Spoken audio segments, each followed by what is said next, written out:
Praise the Lord, Church. Today's Bible meditation is taken from Deuteronomy chapter 34, Joshua chapter 1, Proverbs chapter 15, and Acts chapter 3. If you're new to Living God family, a very warm welcome to you in Jesus' name. Hope this video will be a blessing to you as you hear and listen to the thoughts as we read through the Bible together. I encourage you to read the chapters during your personal devotion time and become recipients of listening to God's voice daily. Deuteronomy chapter 34 verse 9. Now Joshua son of Nun was filled with the spirit of wisdom, because Moses had laid his hands on him. So the Israelites listened to him and did what the Lord has commanded Moses. Joshua chapter 1 verse 8.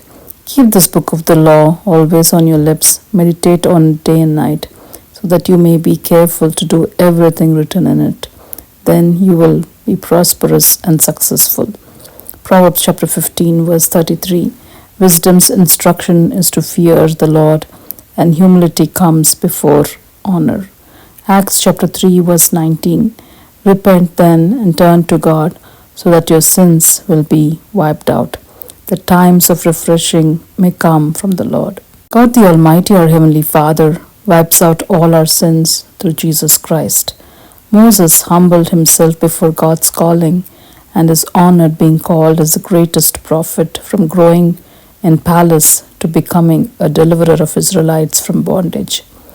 Joshua humbled before God's calling, taking up the mantle to become the honor of being given the charge of commander-in-chief to lead the people into the promised land.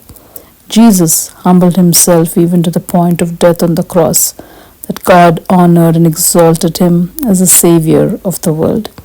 Today, in humility, when we submit to God Almighty through Jesus Christ, His Son, and return to Him in repentance, we will be empowered by His Holy Spirit to live out for Him in holiness and truth, as the sin nature inside of us gets uprooted and will receive the honor of dwelling in His glorious presence forever. Thanks be to God for the gift of salvation. Praise be to our wonder-working God. In Jesus' name, amen. Thank you for the privilege of your time in watching the videos and being part of Living God community. God bless you all abundantly, as we are all created to be holy and happy in Christ Jesus. Amen.